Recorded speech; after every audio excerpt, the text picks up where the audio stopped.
Sister Dr. Patience to play our signature tune.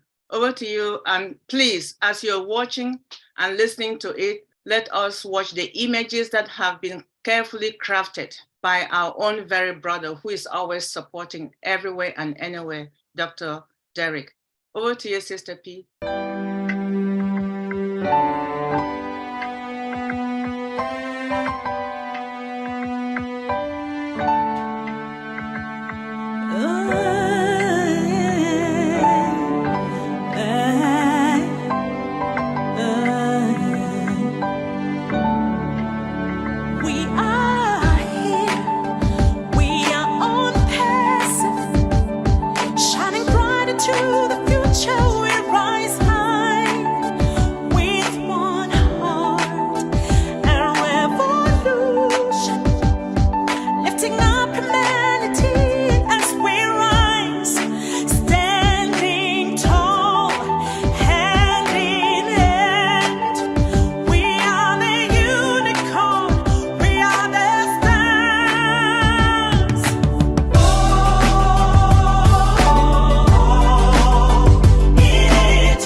ONPASSIVE.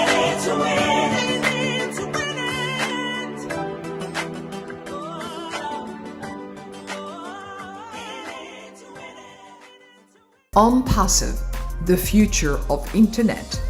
Stand clear of the closing doors, please. ONPASSIVE, the future of Internet. Stand clear the closing doors, please. Thank you so much for that lovely, lovely, amazing images of the women all over universally that Dr. Derek was able to put together in that song for us. We truly appreciate you, Dr. Derek, and all that you do to empower the women who are in this forum and other forums that you support as well. At this stage, we're moving over to the mindset, and our CEO has promised us the physical, and we're going to work on the mental. And that mental mindset today, it will be provided by our one and only Dr. Tunishaya Ford, who is going to talk to us about you've got the one to get the one. And I'll give you a little bit about who she is. And before I start, I have a quote for each of our speakers today. And for her, I have, do the best you can until you know better. Then when you know better, do better.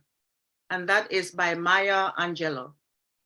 We all know who Maya Angelou is, so I do not even have to explain anything about who she is. She is one of the great women in our lives, or was in our lives.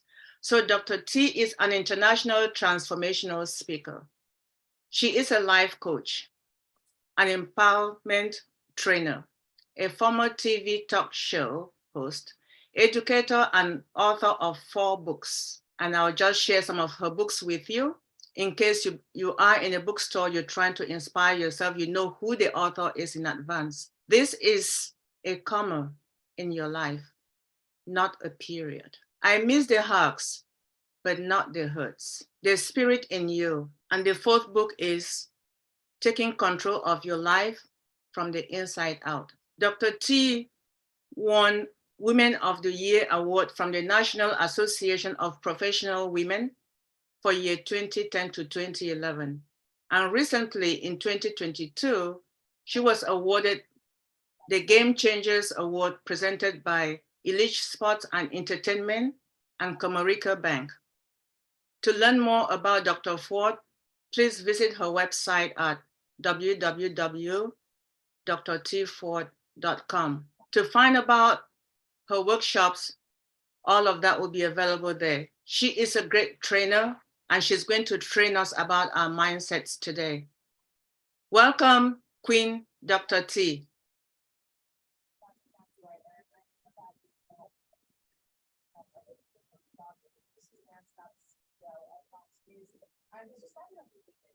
It said that I was unable to unmute. I apologize. Good morning, good afternoon, good evening, brand ambassadors, kings and queens of ONPASSIVE. Welcome. Thank you all so much for allowing me to share today. Now I'm going to do something a little different. Now I know that Queen Debbie put a title out there, but you all know I already did that particular message. So I have another message for you, and I hope that's okay. I think that you will enjoy it. But let me get started, because again, I am so honored and privileged to be here, because I know that all of you want your best life now. And we're getting ready to celebrate a day that every day should be Women's Day. Every day should be International Women's Day, because we just make such a great impact all over the world. So as we celebrate International Women's Day, we must think about the generations of young women that will be coming behind us as wives, mothers, community leaders, educators, entrepreneurs, politicians, and possibly to hold the highest office of all, the President of the United States and other countries as well. We are raising our children in a world that points to all kinds of strong, secular women who are role models for our girls. Some of them are good and some of them are not good, but nevertheless, our youth are highly influenced by them. Now, I strongly believe that if we are going to commemorate this day, we should first examine and put into practice what a successful woman in modern days looks like based on her character and spiritual qualities, and not her notoriety. If we are going to lead and be an example to our youth, especially our girls, we must become the 21st century Proverbs 31 woman. She is not perfect, but she lives her life authentically, ready to serve, lead, and teach the next generation of greatness. So my title tonight is being an example to our youth by being the 21st century Proverbs 31 woman. And by this example, there is no limit. There is no limit to what women can accomplish with God. How about that? I believe there's no woman more attractive, more honorable, and worthy of accolades than a godly woman, a God-fearing woman. And note this, beside every God-fearing successful man is a God-fearing woman. She's a wife. She might be a wife, his mother, grandmother, sister, or aunt, but she is a powerful influence. She is the backbone of every bit of the success in her family. And never ever underestimate the power of a woman.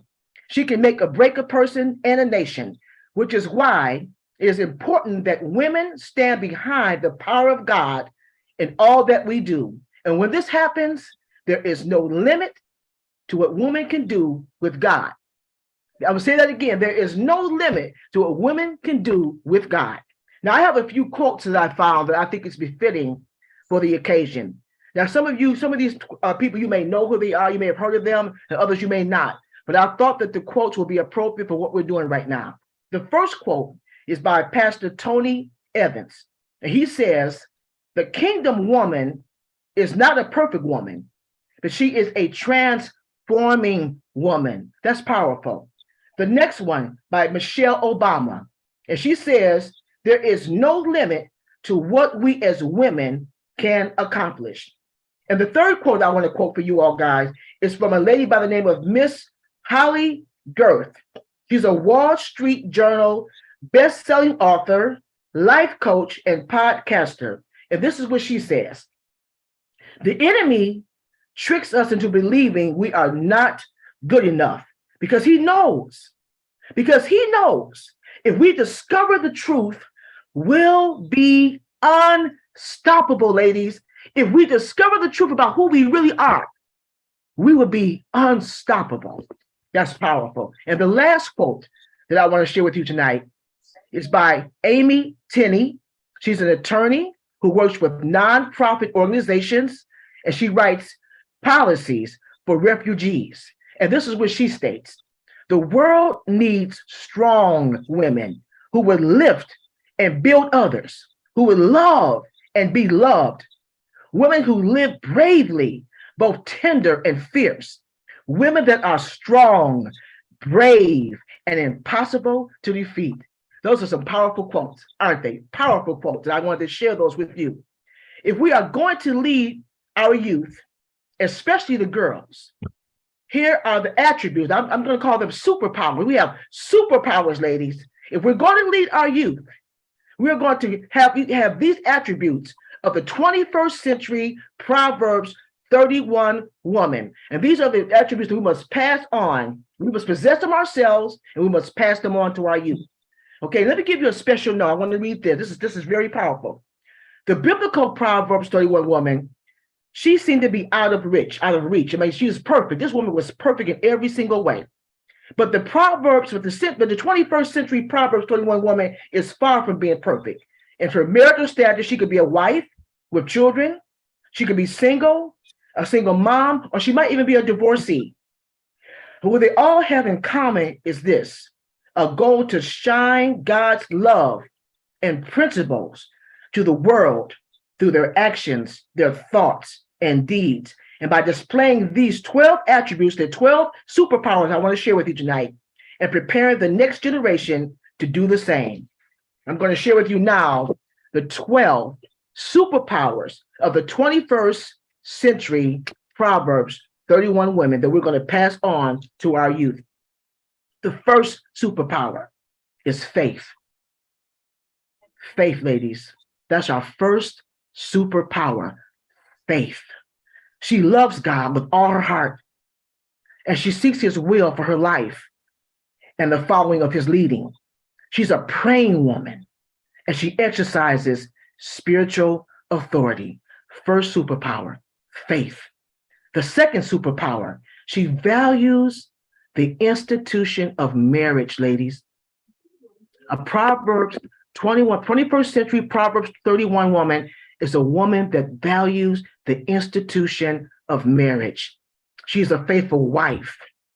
She respects and honors and submits to her husband. She is trustworthy. She has a trustworthy helpmeet. And if she's single, she understands that she is married to God.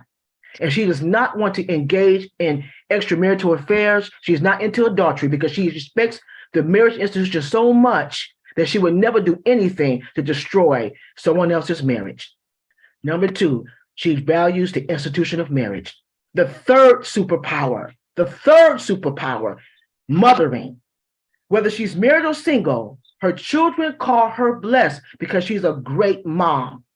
She teaches her children the way of God. She nurtures her children with the love of God. And she is a mother figure to others who are not even her own because she has a mothering spirit and a mothering demeanor. The fourth superpower, and we talk about this all the time, health. She takes care of herself.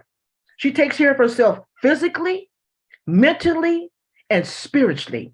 She cares for her body, and she also cares for the body of her family. She fixes nutritious meals for them. She makes sure that they avoid as much stress as possible. And when it comes down to spiritual things, she teaches them to look up and acknowledge God for their health. So our fourth superpower, ladies, is health, physically, mentally, and spiritually. The fifth superpower is service. She serves others with love and kindness. She serves her husband, her family, her friends, and her neighbors. She is active in her place of worship, and she's also active in her community. Her whole life is around service because she's going by the example that Jesus Christ set for us, to become a servant, to find a need and meet that need by servitude. And that's her fifth superpower, ladies.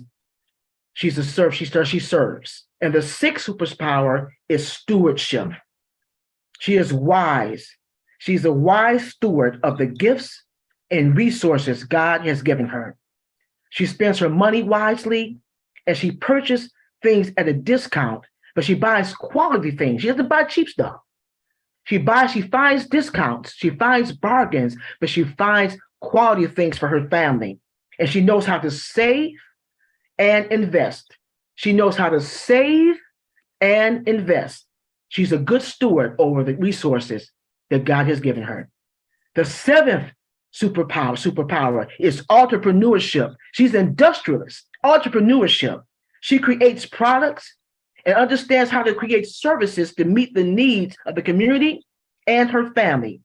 And she knows how to sell her products to bring in money for her family. She's an entrepreneur. She understands that it's okay to have a 9-to-5 job. I'm not putting down 9-to-5 jobs, but here's a woman that knows how to take it a step further.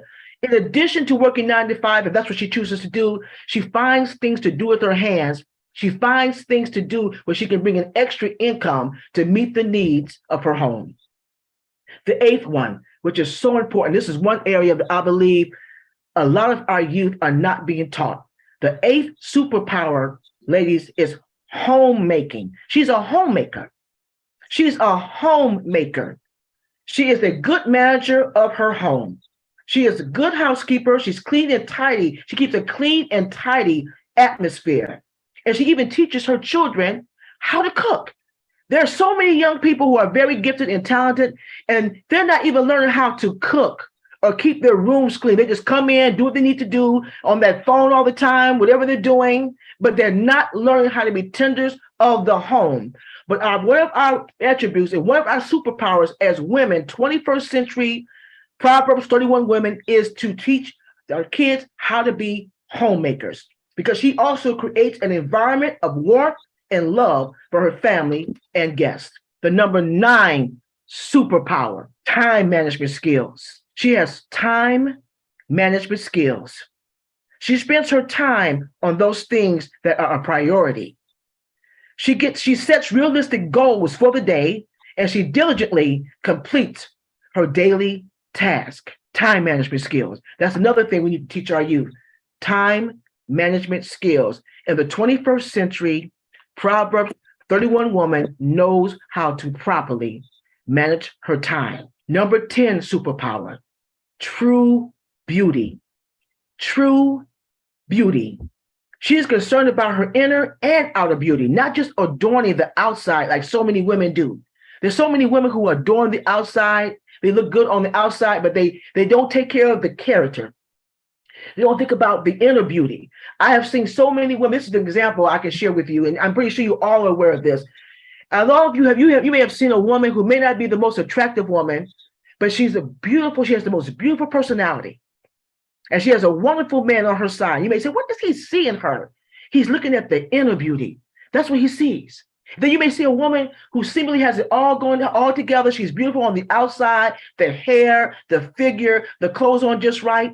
But she has a very, very nasty disposition, because that's a woman who thinks it's more important to look nicer on the outside than it is on the inside. So the 21st century Proverbs 31 woman, she is very concerned about every area, her inner and her outer beauty. She's well groomed, she's fashionable, but she's very modest in her appearance. Number 11 superpower, humility. She does not seek to bring attention to herself. She is attentive to others without seeking praises. She is very comfortable behind the scenes, although she can assume a leadership position. And oftentimes I have found that when a woman is humble, it seems like that's the kind of woman that God wants to exalt. And when God does exalt her, she goes right up to the plate and she takes her place and she fulfills what she's supposed to be doing in the earth. And I've found that to be true. Humility is a very powerful superpower, especially for women. When a woman is humble, when she humbles herself before God, God wants to exalt her and show her off to the world. And I know that to be true.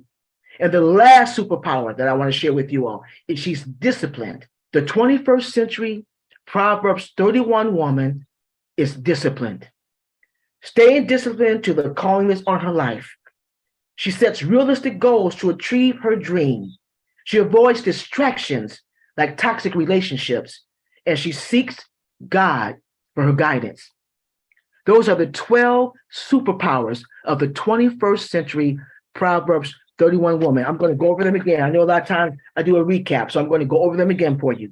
Number 1 superpower is faith. Number 2 superpower is she values the institution of marriage. Number 3, she's mothering. Number 4, she's concerned about her health and the health of her family. Number 5, she appreciates service. Number 6 is stewardship. 7, entrepreneurship. Number 8, she's a homemaker. Number 9, time management skills. And number 10, true beauty. Number 11, humility. And number 12, she's disciplined. By displaying and teaching these qualities to our youth, we can create a generation that values life with godly values. Many have dropped the ball in so many areas. Let's stop allowing those women with ungodly values to influence our girls. We are living in perilous times, but there is still hope. I said there is still hope. If we as godly women begin and continue to exemplify the 21st century Proverbs 31 woman, we can transform the mindset of our girls as they begin to pave the way for the generations to come. Thank you very much for allowing me to share. Thank you. Awesome. Thank you, Dr. T. Thank you. Thank you. I could not add anything. I know I gave you Maya Angelou today, but you did much more than Maya Angelou did in her life. We appreciate you. Thank you so much. Superpowers. All right now. Thank you. Thank you. At this point, I'm going to call on Dr. Sister Patience to give us a tune by all women's to commemorate this International Women's Day. And this is a group from the other side of the continent. Everything is coming from international. So over to you, Dr. Sister P. All across the nations, all around the world, women are longing to be free, no longer in the shadows, forced to stay behind, but side by side in true equality. So sing a song for women everywhere. Let it ring around the world and never, never cease. So sing a song for women everywhere. Equality, development, and peace. Women can't be silent when all around the world people hurt and hungry children cry. We'll sing out loud for justice and development and hold the rights of all the people high. So sing a song for women everywhere. Let it ring around the world and never, never cease. So sing a song for women everywhere. Equality, development, and peace. Women now are working to build a better world where the love of peace can rest on every shore. Where men lay down their weapons and learn to love and share, and people work to bring an end to war. So sing a song for women everywhere. Let it ring around the world and never, never cease. So sing a song for women everywhere. Equality, development, and peace. So sing a song for women everywhere. Let it ring around the world and never, never cease. So sing a song for women everywhere. Equality, development, and peace. Woohoo! Oh my goodness. Thank you so much, Dr. Sister P. Thank you. Thank you. Thank you. Very much appreciated. All right, we're moving to the next item of the evening, and I'm going to call on Queen Miriam. Queen Miriam is going to give us an update, and this update is coming from the corporate webinar that we had a couple of days ago. So over to you, Queen Miriam. All right, and happy International Women's Month to all our precious ladies, and thank all the men coming to celebrate with us. And as I pull this up to share with you,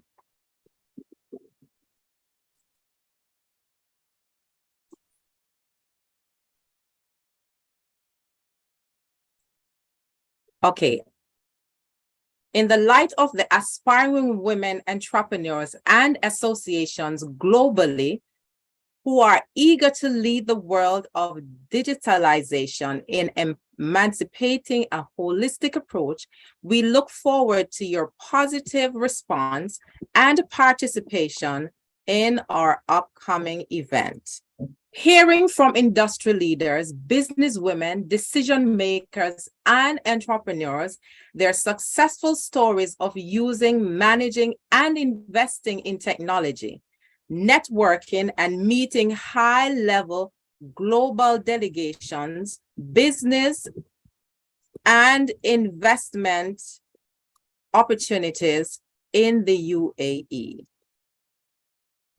Shaping of business under the UAE digital landscape, fostering women entrepreneurial and digital skills, insights about metaverse, Web 3.0, crypto and blockchain technology, digital transformation on business post-COVID, access to financial capital to do digital investment in business. World Woman Entrepreneur Summit, March 10th to March 12th, Abu Dhabi.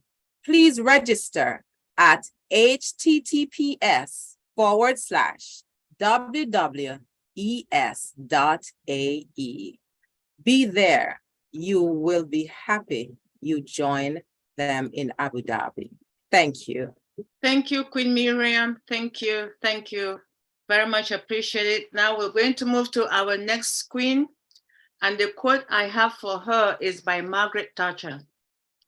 Plan your work for today and every day. Then work your plan. Margaret Thatcher. And the person who is coming up next is Queen Yasmin. She has a degree in global politics and international relations. She's a certified translator and interpreter with Mainstream Freelancer. She works as a freelancer and consultant with the Royal Voluntary Services, Somali Positive Group. Without further ado, please, let's welcome Queen Yasmin. Thank you, all beautiful ladies. I'm privileged to be here, and a special thanks to our king, Dr. Derek, bring us all together into this platform, and all the gentlemen who are celebrating with us around the globe. Thank you very much. I would like to share a little presentation on this occasion, and this is special for me because for such long time, more than around 25 years I'm here, I have never been celebrated as this on the Women's Day. So it's so privileged to me. So as we are a global brand ambassadors, I will be sharing with you few women to give my respect on this occasion. So happy International Women's Day to everyone. Dear all, today on International Women's Day, we celebrate the social, economic, cultural, and political achievements of women around the world. It's a day to recognize the incredible contribution that women have made to the society, and the honor, the courage, the strength of women who have fought for gender equality and human rights. Divine Equality, International Women's Day is a day to celebrate achievements of women and raise awareness about ongoing struggle for gender equality. Collaboration among women is essential for bringing about positive change and progress towards gender equality. And on this occasion, as a brand ambassadors, I'm so overwhelmed to have a powerhouse, even without, ONPASSIVE change, bonding us together globally is a different thing. It's priceless. Working towards inclusion, there are many ways in which women can collaborate to affect change into International Women's Day and beyond. Here are some examples. Also, we have to adapt, and also we are doing good, but we can go to the extra mile. Mentorship and networking, women can collaborate by mentoring each other and sharing knowledge and skills. Advocacy and activism, women can make together to advocate for policy changes that promote gender equality and to raise awareness about issues affecting women. This could involve organizing protests, lobbying politicians, and using social media, as we have got also a platforms, technology, and we are also going to the extra mile with ONPASSIVE as a woman and globally. Spread awareness about important issues, because all the countries we represent, women are struggling in political issues or economic, or also often, to empower them. Education, training, women can collaborate by sharing resources, expertise to help other women, as we are doing right now, to develop the skills and knowledge they need to succeed. Develop the skills and knowledge they need to succeed in their career. This could involve creating training programs, because almost we are 1.5+ million, and it's up to us to uplift women, work together and network. Offering workshops, webinars, and providing mentorship and guidance. Business and entrepreneurships, women can collaborate to support each other in starting and growing their own businesses. This could involve sharing resources, offering mentorship, support, and even creating partnership to launch new ventures. That's what the part I like. Women can collaborate to build strong and supportive communities where women can thrive. This could involve creating social groups, organizing, reaching out to other women to offer support and encouragement. Overall, collaboration among women is crucial for affecting change on International Women's Day and beyond.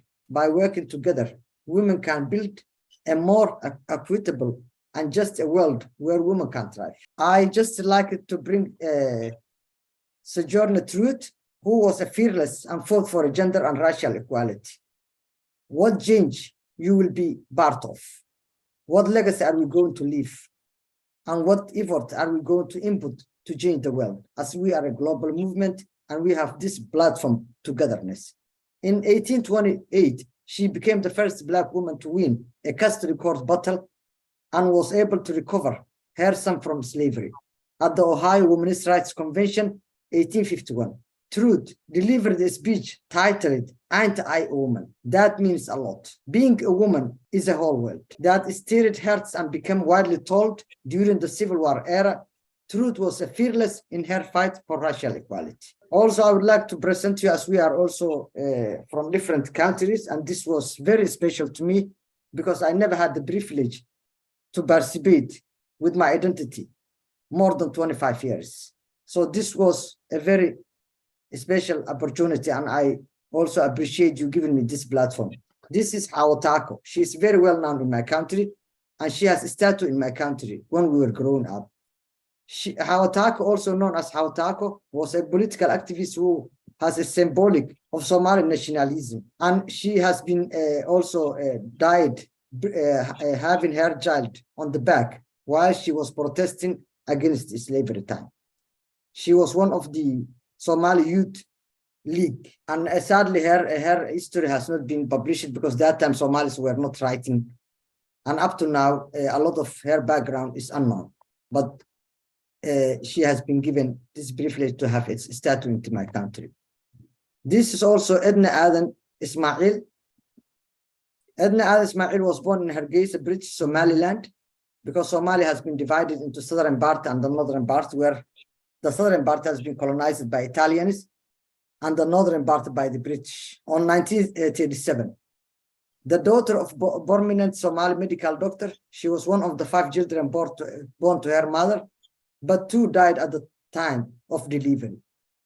At that time, girls were not educated in Somaliland, but her father hired a tutor for some local boys. She learned to read and write with them. She later went to school in Djibouti, where her aunt was a teacher. When she was 8 years old, she underwent FGM, which is a very big problem in some sort of countries still up to today. It was arranged by her mother and her grandmother when her father was on a business trip. When he returned, he was furious, wanting to prevent the other woman from undergoing the same trauma she did. She did train as a nurse midwife in the United Kingdom at the Borough of Polytechnica, now known London South Bank University. She later on married a politician man who became the Somaliland president. Mm. Edna has also succeeded in her retirement time right now in Somaliland to establish a hospital, maternity hospital, and also train girls, more than 5,000 girls, to be midwife. Edna, also she has Edna University Hargeisa. In 1980, Ismail began building hospital in Somaliland, capital of Hargeisa, but was forced to leave the country due to the beginning of the Civil War in 1981. She returned to Somaliland and built from scratch a maternity hospital, with her patient funds, which she continues to run.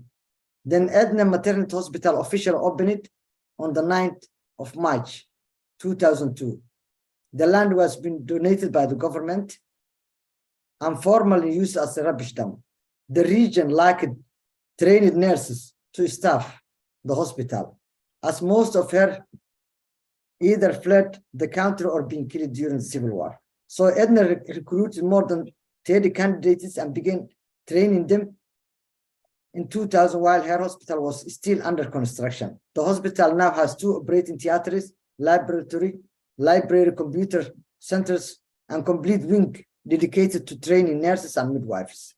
As of 2018, the hospital had 200 staff and 1,500 students and is still in operational. The mission of Edna Aden Hospital is to help improve the health of the local inhabitants, in particular the high rate of maternal and infant mortality.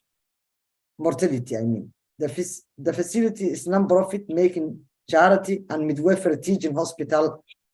Today, she has more than 5,000 girls who have been trained with scholarships overseas. Also, she has Ismail was been recipient of Amanati 2000 annual award for her efforts to open a private maternity hospital in Somalia. In the recognition of her lifelong contribution to humanitarian work, the name of Edna Aden Ismail was awarded to Medical Mission Hall of Fame, University of Toledo, Ohio, in March 2007. She has an honorary doctorate degree from Clark University in Massachusetts. She was made an honorary fellow of Cardiff University, Wales. All this is her success.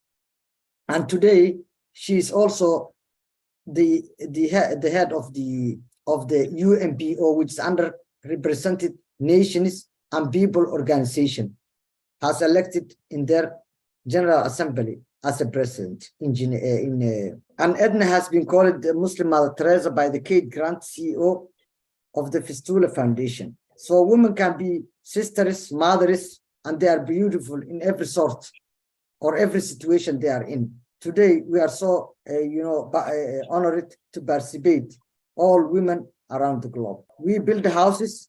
We also produce everything from house to engineering sites and keeping houses and families. Women are beautiful. Thank you and happy International Women's Day to all of you. You just said it all. Wow, that was amazing, Sister Yasmin. Now we're learning about women internationally, not just in one place.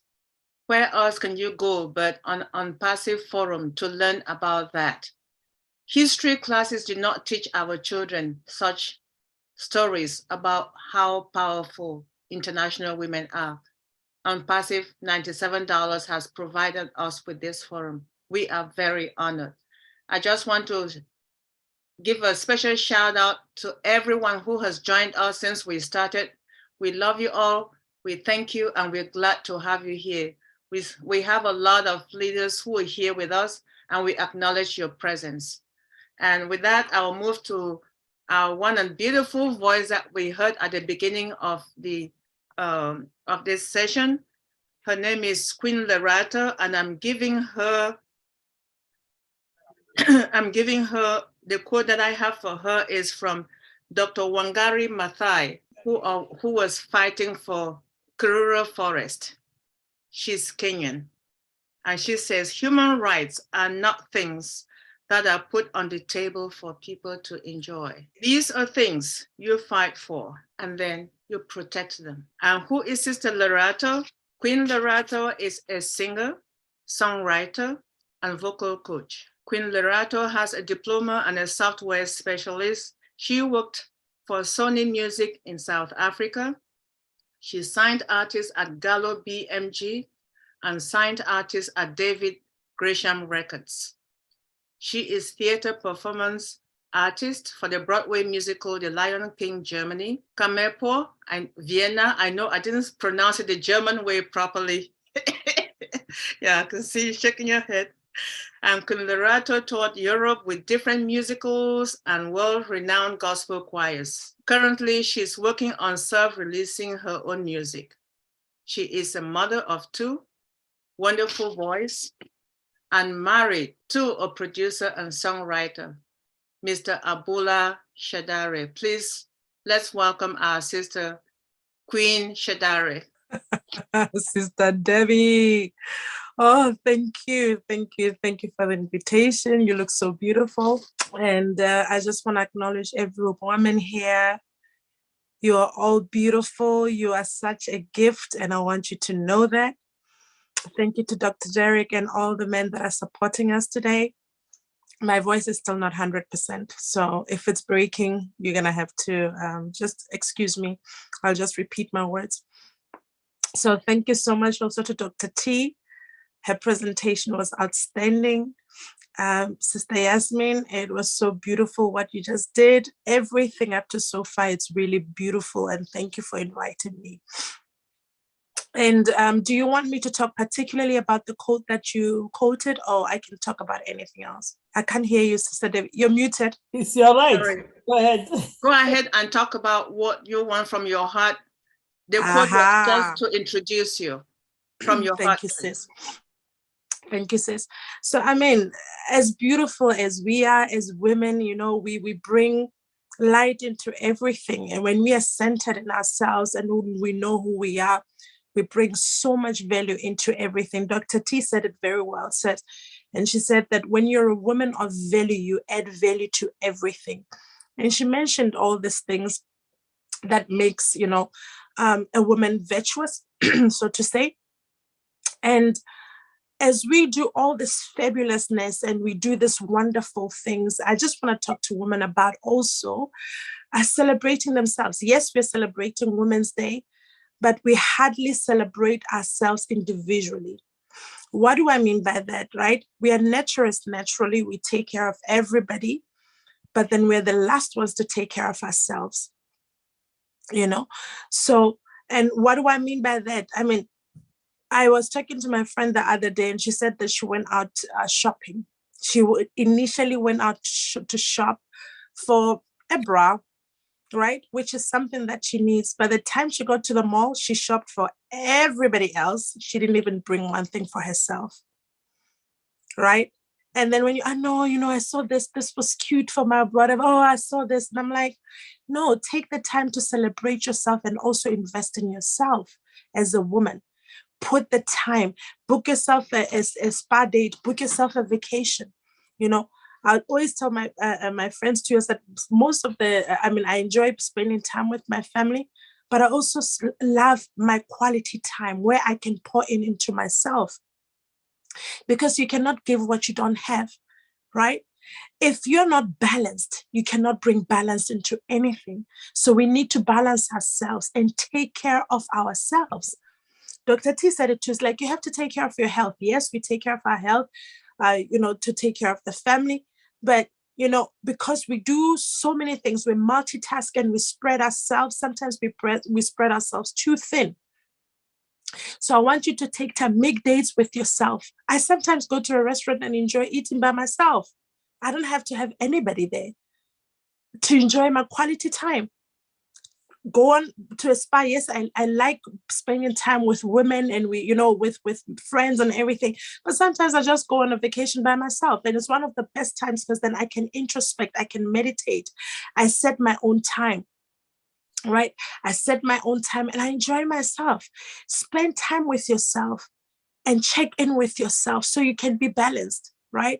So as much as we are all these wonderful things, if we don't take care of ourselves, then there won't be, you know, all these wonderful things will be for naught because we won't be there to celebrate it. All right. So please, this is my plea. I see it happening all over the place. You know, you see women pushing hard, doing multitasking, doing everything. And then at the end of the day, we don't get to enjoy what we invest in so much. You won't get to enjoy your children. If you're spreading yourself thin and you are not taking care of yourself, you won't, you know, be there to enjoy everything else that you're working hard for. So please take care of yourself, spend time, spend on yourself. The last time I was talking about prosperity, I was talking also about investing and doing the things that you like and investing in yourself, right? And everything that you want is within your reach and you deserve it. You deserve to have what you want to have. Don't look at, oh, if I buy this, then what are this gonna do? No, yes, of course we have to budget for everything, but sometimes you just have to be, you know, extravagant with yourself and spend on yourself and enjoy it and don't feel guilty, right? As much as we learn about financial literacy, you don't want to be in debt or anything, but be extravagant with yourself and enjoy your life. because your life, as much as we are a mother, we are a wife, we are all these things, at the end of the day, our life is for living and enjoy it. Just you, for the purpose of you as being a woman, just enjoy it and enjoy your womanhood, enjoy yourself and enjoy your life, right? So I'm just talking to all of us here to say, you know, the apples are coming. Everything that we've been waiting for, abundance is coming. So make sure that that abundance that is coming, you plan yourself very well in it. As much as we're thinking about our families and everything else, plan yourself well. If you wake up and feel like you want to go to Bora Bora, please go. Okay? Please go. Plan yourself well into that abundance.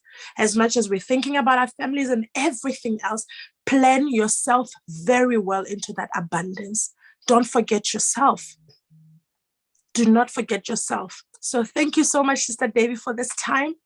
That's all I want to say. My voice is not 100%, but that's all I want to say, ladies, invest in yourself, invest in your own happiness and fulfillment, and enjoy your life as well. Thank you.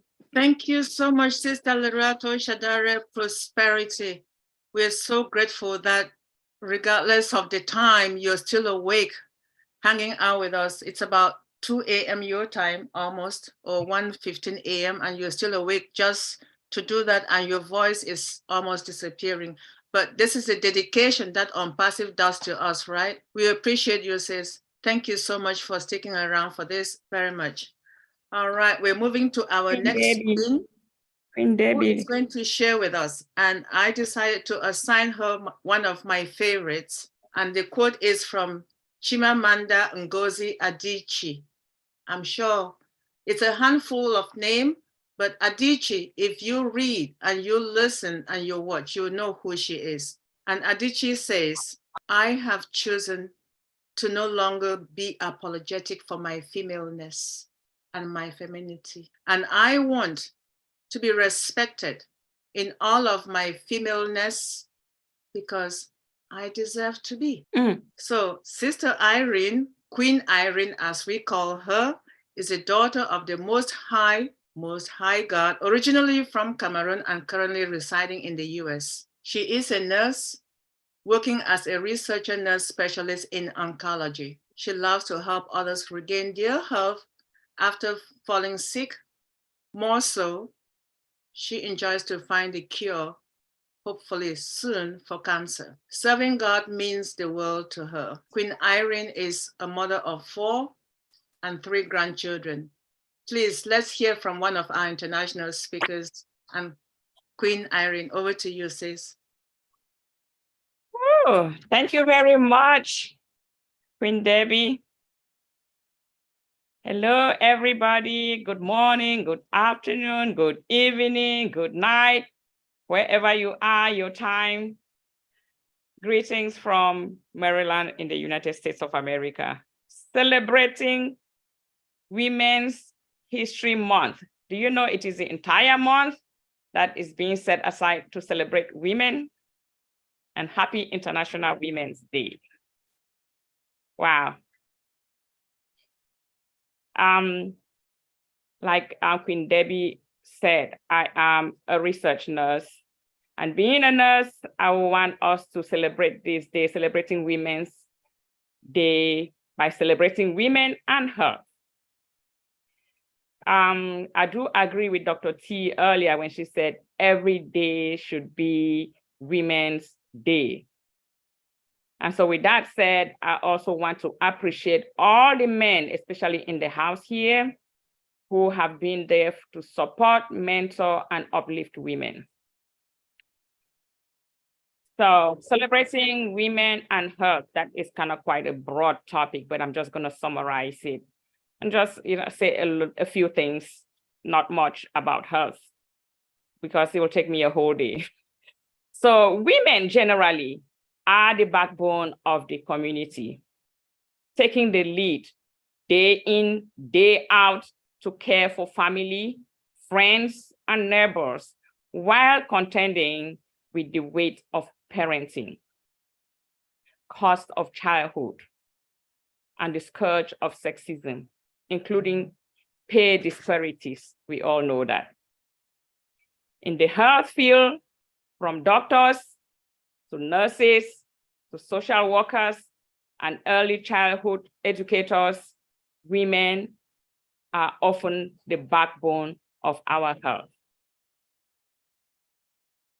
One of the top priorities for women is to eradicate the racial, gender, economic barrier that makes it hard for women and girls, especially women and girls of color, to access health care.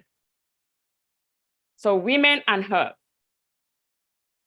Challenges in accessing health or accessing health care places women worldwide at an increased risk of maternal health, behavioral health, reproductive health, foster care, or domestic violence. I mean, I can go on and on. But women are not relenting their efforts to expand access to care, to lower health care costs and decrease disparities. So there is hope. Why is there hope?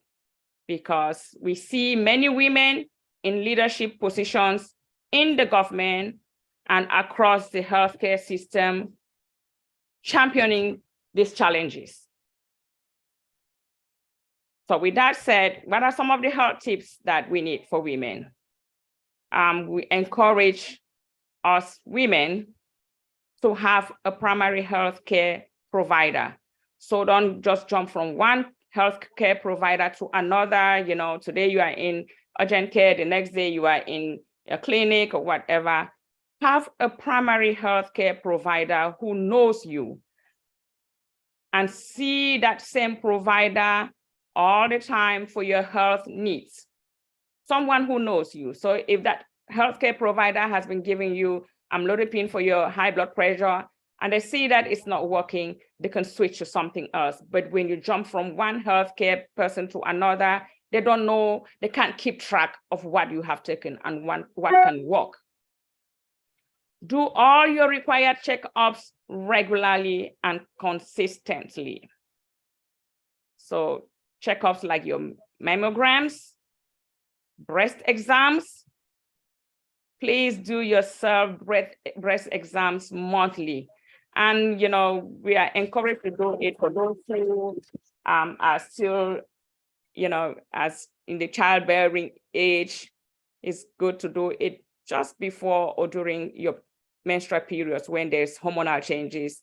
At that time, you know, your breast tissues can be doing stuff and you can easily detect stuff. Do your pap smears yearly, colonoscopy when the time comes, check your blood pressure, and many other, you know, ill healths that you need to address. Take care of yourself. Eat healthy, a balanced diet. Avoid takeouts and pre-packaged meals. I know sometimes we're busy and we can't cook, but do that sparingly, you know, because those takeouts and the pre-packaged meals are not very healthy. Maintain a healthy weight. So obesity increases poor health. Drink lots of water. They recommend at least 8 glasses per day. Exercise regularly, at least 30 minutes a day and at least 3 days a week. You can do more than that. 2 hours, 1 hour, but 30 minutes is recommended. Have a good night's sleep. 7 to 8 hours is good. You can do more than that. Address your mental health. What does that mean? You know, stay stress-free, do not be anxious for nothing, avoid burnouts, and make time for you. So our very own sister Lerato told us that, how to make time for ourselves, celebrate ourselves. Take your medications as prescribed. So if you have any of those chronic illnesses, hypertension, diabetes, take your medicines as prescribed. Because when you don't, these things bring other complications and it even makes it more difficult to, manage them. Also note that aging increases the risk of developing severe diseases such as cancers, cardiovascular diseases, hypertension, diabetes, you name it. Preventive tips. Like I said, this is something that if I have to talk about it, I can go all day. So I'm just giving you like the top important things that you need to do. Maybe we'll have to find time to talk about women's health and we can deal more. So preventive health, there is a saying that prevention is better than cure. Prevention is better than cure. So you better prevent having that illness than having it and then be struggling to cure it. Early detection eases treatment. It increases treatment success and reduces complications. So for someone who they quickly diagnosed with cancer that is localized, it's easy to treat it. And success in healing that cancer is higher than when that cancer has grown big, spread to other parts of the body. It makes it more difficult, challenging, and probably it might not be cured. One of the tips is, and it's very important, is to know your body. Know your body and take seriously any unusual changes. For example, you need to look at your skin, know all the marks, the moles that you have on your body, because when you have skin cancer or something is coming new, or even in breast cancer or whatever, you can quickly tell that this part here, this wrinkle, this, never was there. This is something new. So you need to know your body. Listen to your body and respond accordingly. So when you're tired and your body says they need rest, give your body rest. If you need a nap, take a nap. If you're hungry, you need a snack, take a snack.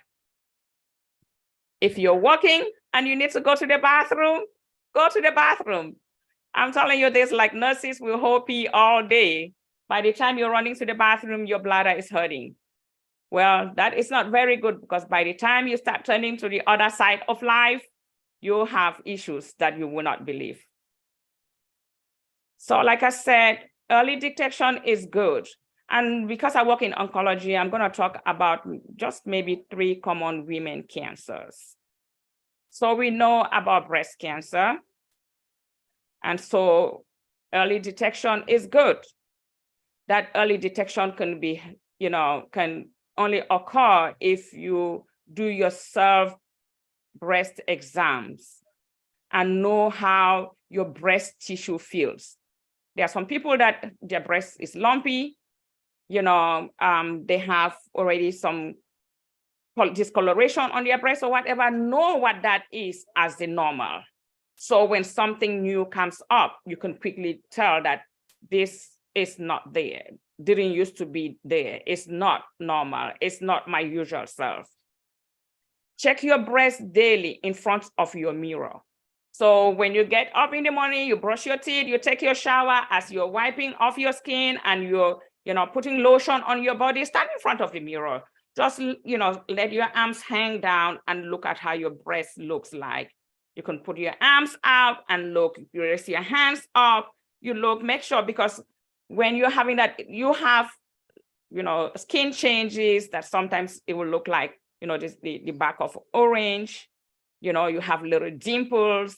You can squeeze your breast to see, if it's discharging. You just need to know how your breast is. So when something is changing, you can quickly detect that this is not normal. Do your regular mammograms and yearly breast exams by healthcare personnel. So that should be yearly. And they recommend that you start doing those yearly mammograms at age 40. For people who come from families that have the BRCA mutation, this is a genetic mutation that increases your risk of getting breast cancer. it is recommended that you start doing these mammograms and yearly breast exams at age 25. And for those who have a family history of breast cancer. So if you have a mother or a sister or auntie who was diagnosed with breast cancer, you have to start doing those tests 10 years earlier than that person's age. So if your auntie was diagnosed at age 40, you better start doing these mammograms and breast exams at age 30, 10 years earlier than that family member at the age that they were diagnosed. So that's a little bit of what I'll tell you about breast cancer. Ovarian cancer, very common, difficult to diagnose. And usually by the time they diagnose it, it is advanced. Why is that? Because there are no symptoms in the early stages of the disease. But like I said, if you know your body, you can tell that something is not normal. But the thing is that for us women, we like to brave it. So the vague symptoms that you will get with ovarian cancers are just like bloating. You just feel bloated. You're like, oh, then we'll start thinking that, oh, maybe I'm lactose intolerant or whatever, bloating. Or I ate something. Maybe I'm not good with cabbage or spinach or whatever. Do not take those things lightly. This is for women. Maybe men can be saying that, but women, when you start getting that bloating, when you start getting some kind of abdominal discomforts, you know, fullness, you eat a little bit, you feel like you're so full, you're having indigestion, nausea, you know, you have bowel habit changes. So if you're one that you used to go to the bathroom every day, you know, or every other day, and you have form stools, and now you go, one day you have form stool, the next day you have diarrhea, and you cannot explain why, do not take it lightly. You might have some, you know, pelvic discomforts, maybe some abdominal pains, you know, that for us women, we brave it, you know, we don't take, we might take some Tylenol, you might start associating it to something else.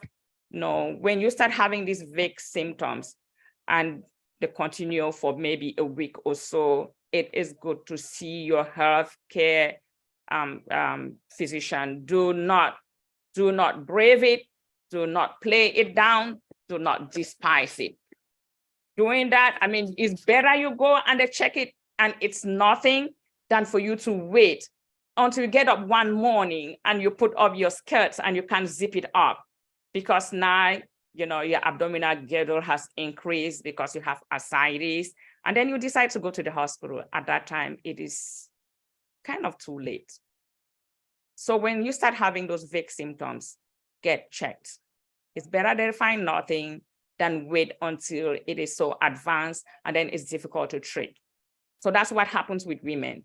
They get up one morning, they can't put their pants on because overnight this cancer has grown so much, it starts putting out fluid, and then your abdomen is huge, and now you have ascites because now this ovarian cancer now is pouring fluid in your abdomen. And then that's the first time they go to the doctor. And then you go to the doctor and then they tell you, they send you for second opinion. At that time, it is really like too late. Cervical cancer is a third common cancer in women. Well, not really like third as compared to all the other cancers, but I wanted to just talk about the cancers that are specifically to women. So cervical cancer can actually be prevented completely if we play life safe. It is easy to diagnose, and it can be diagnosed early and can be treated completely, and you are cancer-free from cervical cancer. That requires you to do your yearly physical exam and do your pap smears. In the 21st century, the goal is to eradicate cervical cancer, and that is through the HPV vaccine. So the recommended age for us to give our children, because for us, it's too late for us, women, the recommended age is 11 or 12, but you can give it for up to 26 years. And you can actually start at age 9. And this is for both boys and girls. The goal is to give this vaccine to our children before they are sexually active, before they are colonized by the HPV virus. Because it is a virus, believe it or not, it is common, it is probably in most of us, is rampant in the community, and it's easy to, spread from one person to another, sexually transmitted. And so, well, the world has changed so much. You don't know, by age 9, believe it or not, some of our girls are already doing things, and even the boys.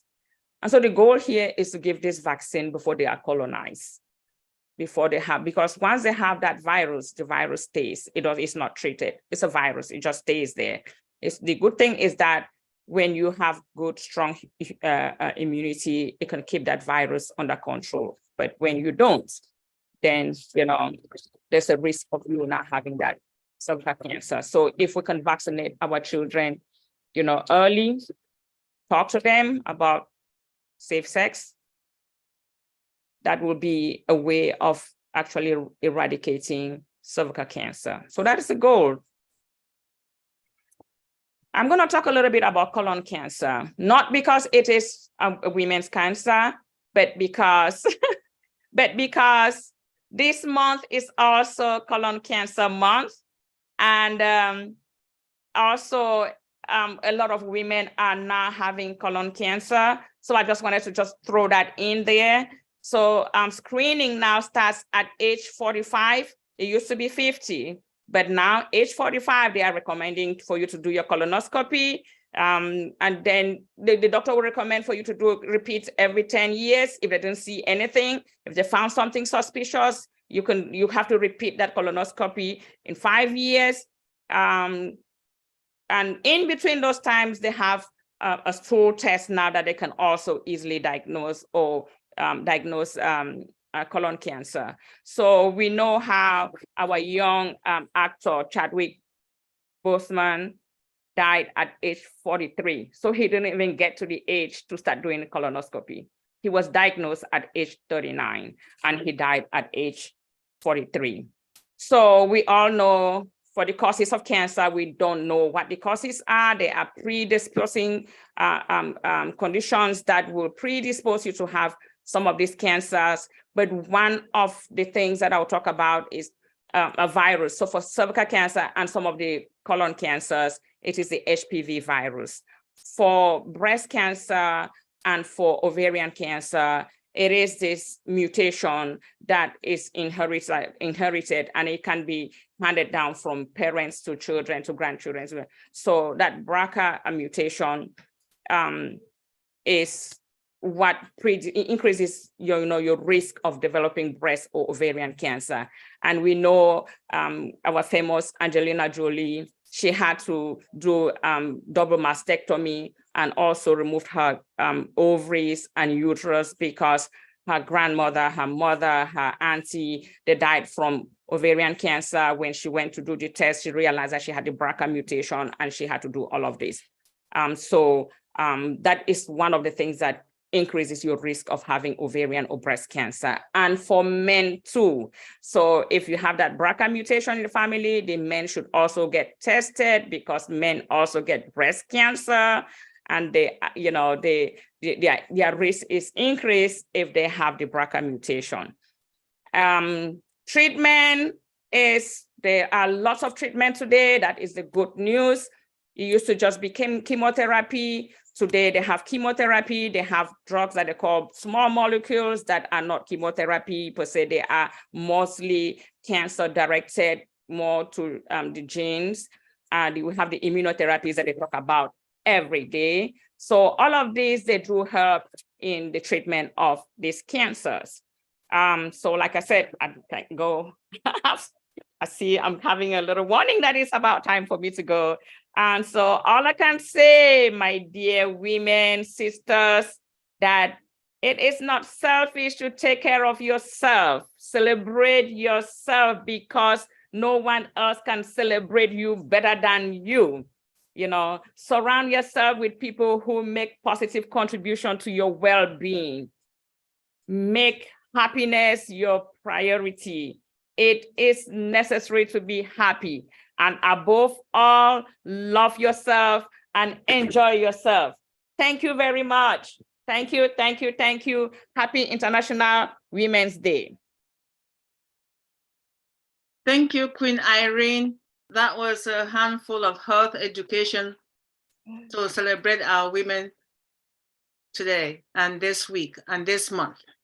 So we appreciate you. Thank you so much. All right. Now my quote for our next speaker says, all girls know that they can do anything now. That transformation is to me one of the most satisfying things. Ellen Johnson Sirleaf. Ellen Johnson Sirleaf, former Liberian president. And our next presenter is Queen Bridget. Oh, so that was me? Oh, wow. So who Thank is you. Queen Bridget? She holds a master in chemical engineering with additional courses in pharmacy. She also did music and theater, regulatory compliance and quality professional in the capacity of director RA/QA, senior consultant and senior quality engineer. She's also a certified Agile Scrum Master and self-taught cybersecurity. Queen Bridget works with medical device, pharmaceuticals, biotech, and health industries, guided companies through remediation, compliance, and regulatory challenges applicable to regulatory bodies as FDA, EU, and Health Canada. Performed a British Airways commercial and was selected to be in a movie with Felicia Rashad, but could not make it. Her philosophy in life is, with love, everything is possible. Love moves mountains because God is love. Without further ado, please, let's welcome our next presenter, Queen Bridget. Well, thank you so much. Can I share my screen? Yes, you can, sis. Okay, I hope I don't have challenges with the slides as well. Let me try. Okay, thank you, everyone. Welcome to all the women. Welcome to all the men that are here to support us. Thank you, Dr. T. Thank you, Sister Queen Miriam. Thank you, Queen Yasmin, Queen Loretta, and Queen Sister Irene for your presentation. Today, we celebrate you all women. We celebrate us. I salute you, all women of the universe. I celebrate you. Let's all rejoice and be glad because we are women. A woman is nurturing, gentle, resilient, intelligent, and compassionate, and much, much more. Throughout history, women have contributed in various ways in society. Science and technology, health, politics, research, education, homemakers, designers, you name it. As we can see, March 6th to the 17th is the Innovation and Technological Change Education in the Digital Age. That's the theme for the year. I would like to list a few of those women who have made changes in society, just a few, because we can never name them all. Mother Teresa of Calcutta, St. Catherine Drexel, Hillary Clinton, Michelle Obama, Lady Diana, Dr. Ellen Ochoa, Oprah Winfrey, Kamala Harris, Mrs. Asmahan Mufare, Mrs. Hasiba Mufare. Ada Lovelace was the first computer programmer and visionary. Did any of us knew that the women were the ones that were the pioneers of various things in technology? women are pioneers. Katherine Johnson with NASA Computer. She was responsible for successfully plotting the flight paths of some of America's earliest space exploration. Annie Easley was responsible for the hybrid cars that people drive. She ran simulations at a reactor laboratory. Grace Hopper, the mother of computing. She worked at the Harvard Computation Lab as part of the Navy Reserve programming, the Mark I computer that brought speed and accuracy to the military initiation. Adele Goldberg, she was responsible for Xerox at the Xerox Palo Alto Research Center in 1970. Mary Ellen Wilkes, she was responsible for the Link computers. We are aware of almost everyone that I've talked about listed, but I would like to talk briefly about a couple of them. But before I do that, I'd like to give tribute to two special ladies. I would like to appreciate them and honor them. And the first lady I'll be talking about is the reason we're all here today on this platform. She carried for 9 months and nurtured a very special person who has gifted all of us brand ambassadors around the globe. Because of her, we can proudly say, indeed we are blessed and lucky, and we're all one happy family. And this person, ladies and gentlemen, join me in honoring none other than Mrs. Hasiba Mufara, who is the mother of our CEO, Mr. Ash Mufara. We salute and honor you today, ma'am. And then the second lady stays by the side of Mr. Mufara, takes care of him and his two beautiful children, nurture them, supports him in all he does, including ONPASSIVE. Please, sisters and brothers, join me in appreciating and honoring our First Lady of ONPASSIVE, Mrs. Asmahan Mufara, wife of Mr. Ash Mufara. Okay, that is done. I had to do that. Being that the theme of this year is technology, I would like to talk about one special person in technology that I really admire so much, Dr. Ellen Ochoa. Who is Ellen Ochoa and how did she impact society? What are her... Ellen Ochoa was born on May 10th, 1958 in Los Angeles, California. No wonder I'm attracted to her. A May person like myself. She graduated from San Diego State University in 1980. She studied physics in college, but she was also interested in music and played the flute. She continued both her music and her science studies after college. Ochoa earned a master's degree and a doctorate from Stanford University in electrical engineering. She also played with the Stanford Symphony Orchestra. In graduate school, Ochoa concentrated on optics. What is optics?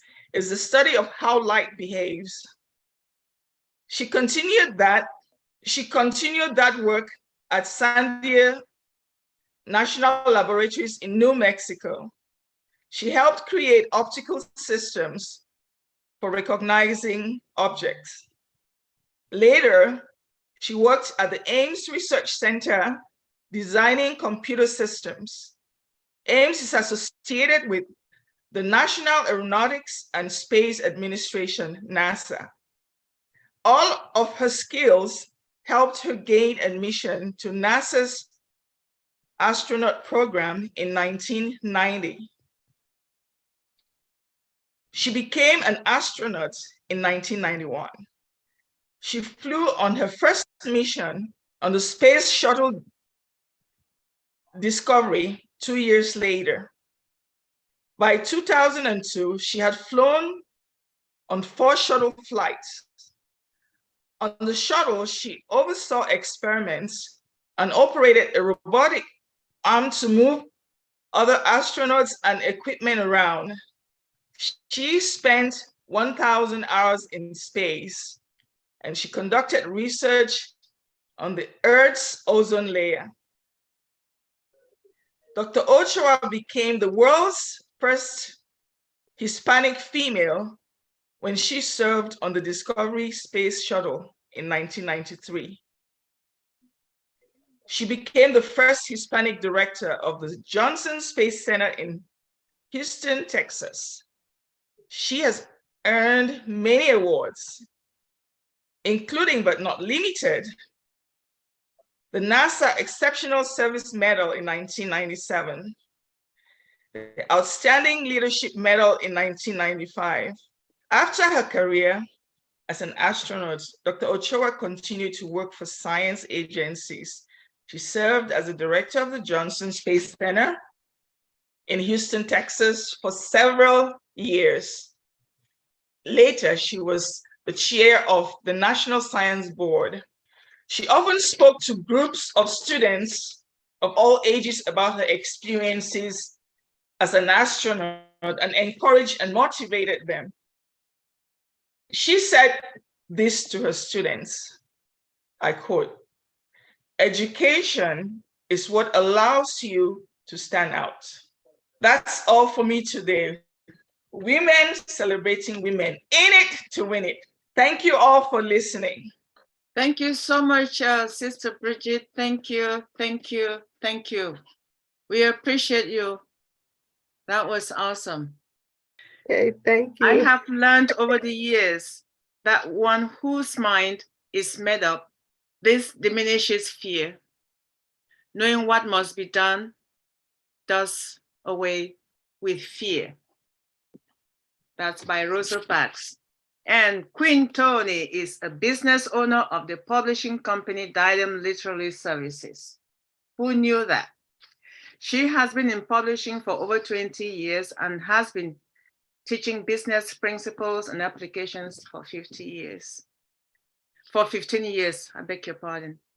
She is on the board of Your Own Uniqueness Incorporation as a treasurer and as an administrative assistant to Dr. T. Queen Tony also teaches at Step Up program, which is also run by Dr. T. Please, let's welcome our one and only Queen, Dr. Tony. Queen Tony. Hello, everyone. Now, fire. Yes, I was like the horse, just going. He is our last presenter for the day, so please, let's give her our undivided attention. Well, I chose to do my presentation on who we all think is a really wonderful lady. And I've known her for 18 years, and being a part of her organization, I've learned so much and been so encouraged, and I've seen some incredible things. And I just had to do my presentation on someone that is close to all of us and who we know. And I'm going to share my screen. The reason why is because she was last year the first named honoree of the Women History Month Game Changers Award. And it was on March 8th, which of course is International Women's Day. And rightfully so, because let me minimize this. Okay.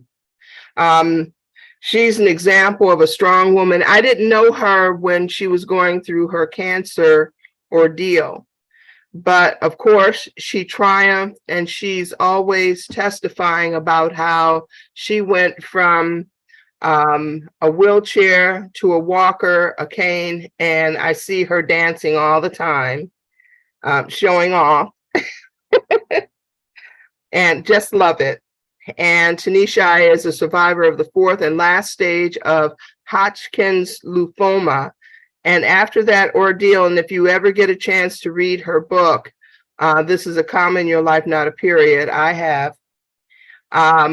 She explains you actually go through the whole ordeal with her.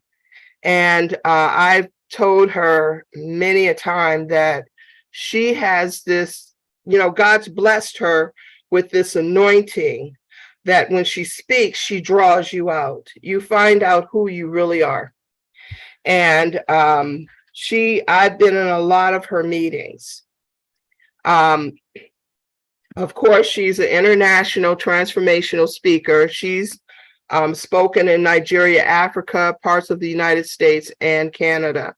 And these are just a few of the engagements and events that she's spoken at. And I have heard her, for example, I was at one event and she made the comment in the midst of her presentation that not only do you forgive when you've been hurt, not only do you forgive the person, but you forgive the situation. I had never heard anything like that. But as she explained, it makes sense because you can forgive a person, but go into a new relationship, and because something happens that's similar, and it doesn't have to be that person's personality, but because it's similar, we react as if it's the person that we allegedly had forgiven. So it was lots of things that she would minister, and God would use her mightily. These are a few of the events and shows. She's been on a number of radio shows and TV shows, and she shared a lot. And I've always been the one to hear the end results and the testimonies and things of that sort. And so in that organization, I started to learn that all of us have a purpose. And I've seen people who have come through the organization as members, and a lot of ladies are still members, and they're still growing, and they're still finding out new things to do things, you know, new ways to do things and new abilities. We started the Step Up Ladies and Youth program. We have the quarterly and women's empowerment events and Discovering You magazine. And as you can see, our kids and our ladies, and to the right of the screen are some of our members, and that's a Christmas party. But I'll tell you, and one of the funny stories is when the board meets and we get to talking about things that, you know, are upcoming, and Dr. T will make the comment, well, you know, I have an idea God's been really placing on my heart.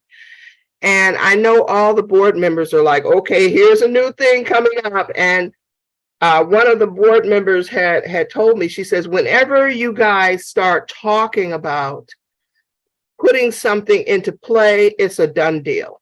It's going to happen. And that's what most people that come through have picked up from Dr. T. She is someone that you cannot be around unless you're growing. And me as a publisher, when we first met 18 years ago, I told her that I would help people prep their manuscripts for publication. I was not a publisher. And she, you know, every once in a while she'd throw it out there. Well, Tony, you're a publisher. No, I'm not a publisher. And sure enough, and she says, I'll tell you what, I'll walk with you through this journey and we'll learn to do it together.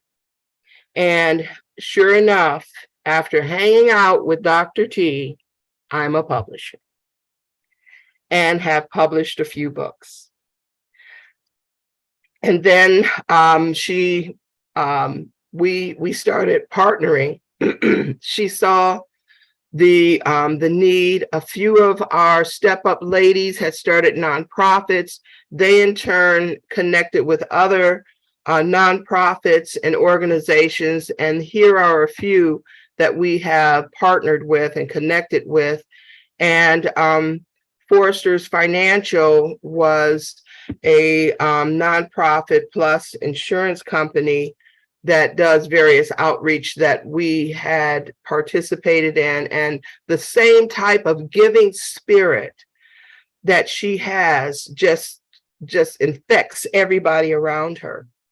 And I'll tell you this, the moment we found out about ONPASSIVE, and we went on the site and got to looking at some of the products and everything, I got excited because she was excited. Oh, we could do this and we could do that. Oh yeah, we could use that.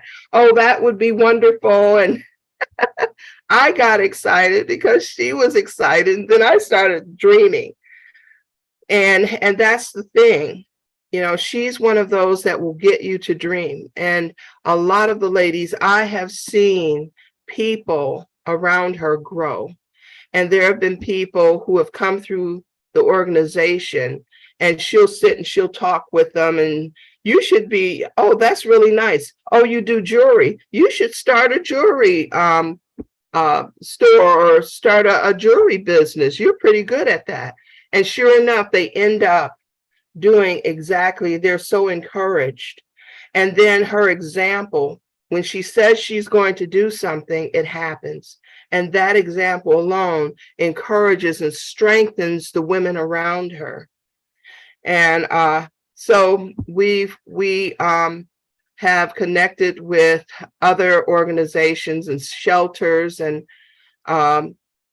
then her books. She's an author of 4 books, as you all know, and I've read them all. And I'll tell you, they're all life-changing. I have seen people read the Hugs book. One lady on the bus, she bought the book, read the book, and there were people in her life telling her what she couldn't do. And for a while, I didn't see her anymore. But when she would get on the bus, she was dressed in just regular clothes, jeans, a top, and a coat. And she was a home provider, care provider in homes.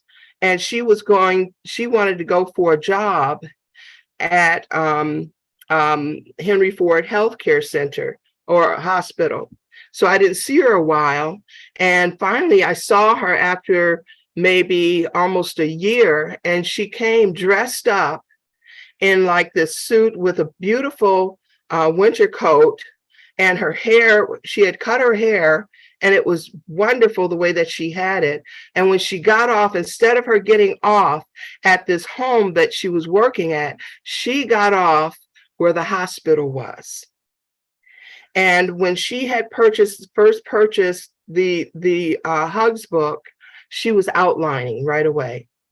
And I've seen there was the producer of her TV show, his daughter came down ill with a rare cancer. He bought the comic book, and they were able to know exactly what to do to keep her strong during her ordeal, to the point whereas the tumor shrunk so that they wouldn't have to do as major a surgery as they were supposed to.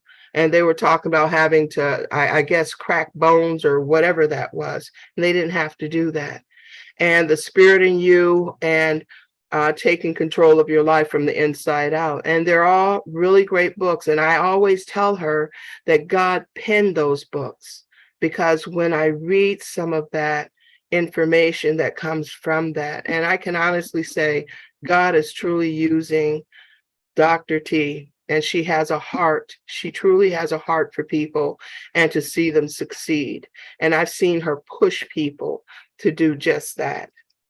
And then when she had her TV show, and yours truly was one of her script writers, and that was a lot of fun too. And she had touched on topics like the glycogen storage disease on Daphne's Cause, and a lot of people hadn't heard of that. And a lot of people thought that they were hyperglycemic. and they couldn't seem to get a handle on that. And when they viewed the show, they went back to their doctor and come to find out they had glycogen storage disease. And then they were able to treat it and get better. People who went through cancer watched the show Cancer, How Did I Get It? And they had a better understanding. And then people who grew up in the home without a father, we aired that show, Life Without Dad. And they learned a lot of things, and the emotion, the emotion that comes with it and how to deal with that. And, I truly thank God for Dr. T. And what we didn't find out until the show had aired a while was that Dr. T was actually the first Black woman to have her own TV show on WADL. And that was incredible. And she had a great following, I should say, on that show. And I would sit with a neighbor to watch her show. And at the end, she would have these words of inspiration.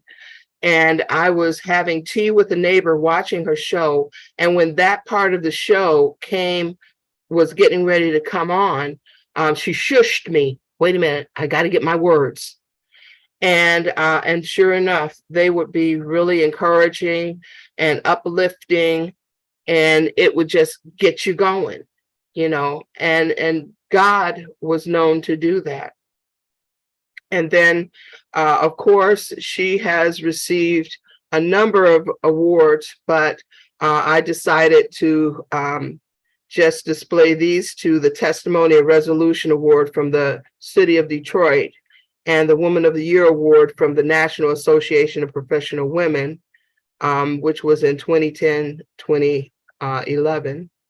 And so, and that's the end of my presentation, but I really appreciate being a part of her organization, Dr. T's organization. And like I said, I've learned a lot, and just being around her. And I will say this too, when we first met 18 years ago, before we met, I was attending my church. I was going to work, and trying to raise my son. And in all the years that I worked, and in all the years that I was going to church, I never had anyone ask me, so what's your purpose? And it kind of floored me, threw me off, because I'm like, purpose? And she was the first to even ask me, so what's your purpose? Everyone on earth has a purpose. So what's yours? And I could not answer that. I had to really think about it. And in one of her messages that she had ministered not too long ago, in fact, just a couple weeks ago, there was a phrase that she had brought forth, and it was, for such a time as this. And I told her that message kind of, hit me like a ton of bricks, because we look at all of our abilities, and we look at all of our experiences, and a lot of times we just count them as just that. But just like the characters that were expressed in her presentation, Esther and Rahab, and I lost track of the third person, but those three, Mary, because they realized that who they were, what they could do, and who they've become, it was for such a time as what they were called to do. And that is, I think, the thrust of Dr. Ford. And I really appreciate her. And I just had to do this presentation in her behalf. And I hope you all enjoyed it. I enjoyed everyone else's as well. Okay, thank you. Thank you so much, Queen Tony. All the presenters, you all nailed it. Queen Tony was the last presenter for the night. And I want to thank you in no particular order. Queen Lerato had to leave because it's her and Queen Yasmin because, oh, Queen Yasmin is still here. All right, you're still hanging there. You are a tough one. You know, Queen Lerato had to leave because of the time difference and she's a little under the weather, but because of her dedication, she had to be here with us. So I thank Queen Lerato, Queen Yasmin, the presenters for today, Queen Bridget, Queen Tony, Queen Dr. T, and Queen Irene. Queen Miriam had to do the other presentation. And please, I want to thank you one more time. We are so honored to celebrate this International Women's Month together. And we thank all the guests who are here. I see so many guests who haven't been with us before. I saw our brother, Engineer Mike. I saw Queen Sister Ivy Mix and a lot, Queen Verona as well. A lot of people, including our brothers. ONPASSIVE, the future of Internet.